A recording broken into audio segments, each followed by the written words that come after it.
Good morning, everyone. It is Course in Miracles time, and it's lesson 65. My only function is the one God gave me. The idea for today reaffirms your commitment to salvation. It also reminds you that you have no function other than that. Both these thoughts are obviously necessary for a total commitment. Salvation cannot be the only purpose you hold while you still cherish others. The full acceptance of salvation as your only function necessarily entails two phases: the recognition of salvation as your function and the relinquishment of all other goals you have invented for yourself. This is the only way in which you can take your rightful place among the saviors of the world.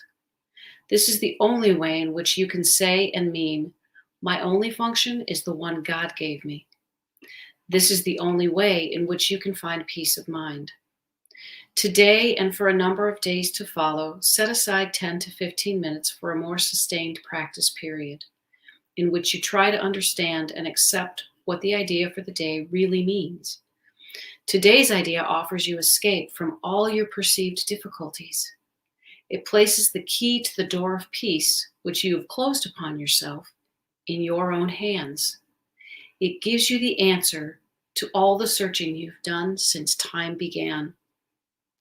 Try, if possible, to undertake the daily extended practice periods at approximately the same time each day.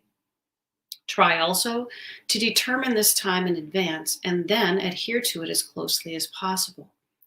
The purpose of this is to arrange your day so that you have set apart the time for God, as well as for all the trivial purposes and goals you will pursue. This is part of the long-range disciplinary training your mind needs so that the Holy Spirit can use it consistently for the purpose He shares with you. For the longer practice period, begin by reviewing the idea for the day. Then close your eyes, repeat the idea to yourself once again, and watch your mind carefully to catch whatever thoughts cross it. At first, make no attempt to concentrate only on thoughts related to the idea for the day. Rather, try to uncover each thought that arises to interfere with it. Note each one as it comes to you with as little involvement or concern as possible, dismissing each one by telling yourself, "This thought reflects a goal that is preventing me from accepting my only function." Let me reread that. "This thought reflects a goal that is preventing me from accepting my only function." After a while, interfering thoughts will become harder to find. Try, however, to continue a minute or so longer, attempting to catch a few of the idle thoughts that escaped your attention before, but do not strain or make undue effort in doing this. Then tell yourself, "On this clean slate, let my true function be written for me." You need not use these exact words, but try to get the sense of being willing to have your illusions of purpose be replaced by truth. Finally, repeat the idea for today once more and devote the rest of the practice period to trying to focus on its importance to you, the relief its acceptance will bring you by resolving your conflicts once and for all, and the extent to which you really want salvation in spite of your own foolish ideas to the contrary. In the shorter practice periods, which you should undertake at least once an hour, use this form in applying today's idea. My only function is the one God gave me. I want no other, and I have no other. Sometimes close your eyes as you practice this, and sometimes keep them open and look about you. It is what you see now that will be totally changed when you accept today's idea completely. My only function is the one God gave me. And I think I'm just going to jump right into Tina Spalding's readings today for some reason. You are blessed beings indeed. I am that one that you know as Jesus. We thank you all for joining us today for this collaborative journey into expansion. Expansion from the tiny ideas you have settled for. The tiny ideas like, if I lose 15 pounds and get my body exactly the way I want it to, then everything will come to me. That is an idol. That is something you worship. Or the idea that you're going to save for that beautiful car. Yes, it's a $500 a month payment, but you will look so good in it. Everybody will love you, and you will ooze success. These are some of the idols you worship, and you have put them in place of your true purpose, which is to assist your brothers and sisters in their awakening process.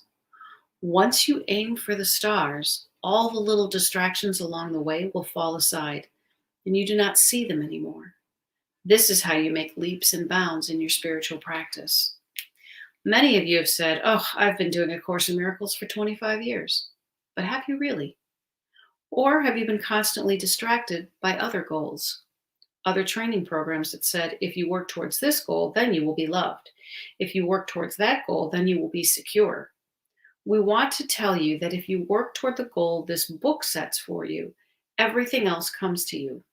You set your sights so high in terms of frequency that health and joy and happiness and abundance of all different kinds must come to you because you are up there in the realm of the gods. You will be up there in the realms of the enlightened ones, the master teachers. You will be up there in the realms of beings not bound by the heavy chains of materialism. So do this lesson well. Know that it is your ticket to freedom. I am that one that you know as Jesus, and I will see you again tomorrow. We will see you again tomorrow. It's so easy to get sucked into the vacuum of worldly pursuits, if you will. We get caught up in, I need this bank account balance. I need this kind of car. I need to weigh a certain amount in order to be okay. I need to, and then we can all fill in the blank. I need this kind of relationship. When we start to focus on allowing ourselves to uncover our function as forgiveness, as the one that God gave us, we begin to look at that idea that the real goal is peace. And sometimes peace comes from unexpected pathways. And so I used to, for example, if I had a job interview or if I was hoping for a specific outcome of something, I would, wish and wish and wish and wish and wish for that. And then if that didn't happen, I would be devastated to disappointed, depending on what the situation was. And I'd lose my happiness. And so now I often walk into situations and I say, all is as it should be. And so I will do my best for something that feels like it could be a good path for me.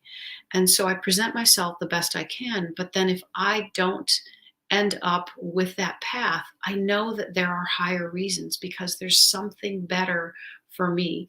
That path would not result in peace for me. And it's hard to understand that. It's hard to figure that out. But we become so judgmental about so many things. We fail marriages, we fail jobs, we fail finances.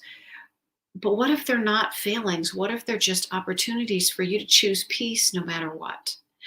And when we choose peace no matter what, we can experience the abundance that is available in every moment. And I think about, I traveled to Jamaica many years ago and heard the stories about the people that, lived in the hills and had to walk miles and miles with the water. They had to walk for everything that they did. I looked at some of those houses that had dirt floors and no windows and, kind of set on roofs, not really highly constructed roofs. And there were some very, very happy, joyful, and peaceful individuals living that life because they were content with exactly what they had. They could see the abundance in everything that they had.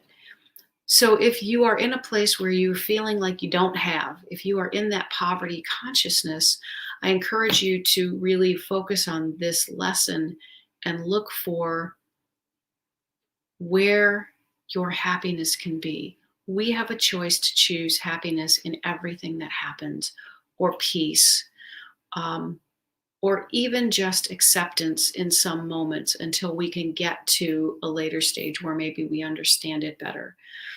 Yes, painful things happen here, but many of those painful things, all of those painful things, are lessons disguised as painful experiences. And if we choose to find the peace and the happiness, we choose that acceptance, then we can open up that door that allows us to experience it. And that will open doors to more abundance to us in forms that maybe we are not expecting, but that will be more abundant than we could ever dream of. I hope you have a spectacular day, and I'll talk to you again tomorrow. Take care. Bye.